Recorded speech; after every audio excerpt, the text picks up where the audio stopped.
Apple reportedly exploring the home robotics scene. This is according to Bloomberg. Here with all the details is Yahoo Finance's Dan Howley. Dan. That's right. We're talking about the potential for an in-home robot. Now, as Josh, you said, this is from Bloomberg's Mark Gurman. And this is essentially something that we've seen somewhat before. Amazon has its own robot currently called Astro, and it's an in-home robot. It follows you around. It can carry things from room to room, yeah, like a soda can or something. It's not going to pick up your laundry and carry it for you, though that would be awesome. And it acts as kind of an in-home sentry to a degree, trying to make sure if, things are askew or someone's doing something around your house that you don't necessarily want, intruders more likely. But this is still something that's very much early in development. According to the report, they could use things like some of the technology from the car that was in development and then canceled.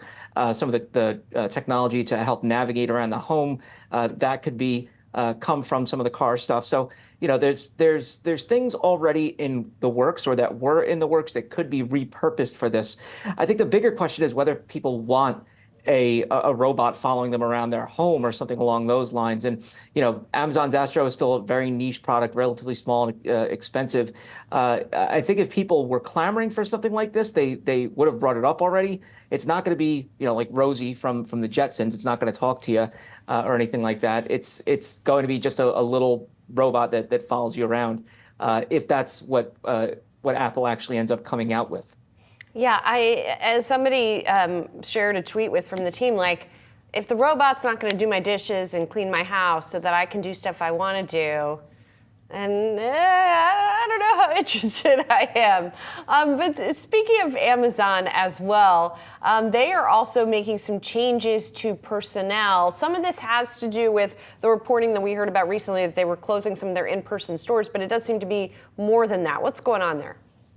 Yeah, this is related to one of their segments. It's called the Sales, Marketing, and Global Services organization. They're laying off a few hundred people there. They say that it's a result of different changes that they're making to training. They're going to do self-service training, things like that.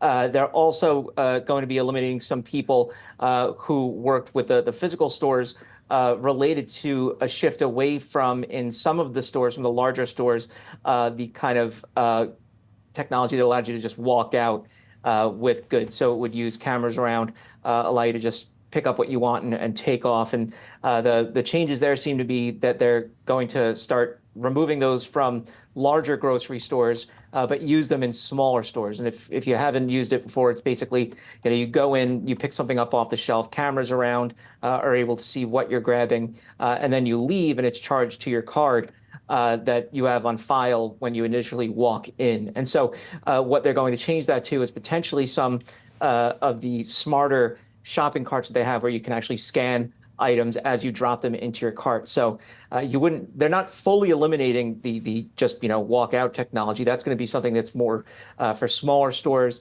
Think things like airports, Amazon Go stores, things like that. So it's just not going to be in the broader, larger scale stores. It feels as though we're getting kind of a pushback against that technology. I know there's been some of those self-checkout lines. They're getting less of an emphasis. We're seeing some real life cashiers come back in to replace them. And it's just, when it comes to those self-checkout lines, they're just a pain. Every 5 seconds, they're going off and you need someone to come over and help you anyway. So we're seeing more of a movement away from that. But Amazon just making this change on its own as far as the larger grocery stores go. Dan Howley, thank you. Appreciate it.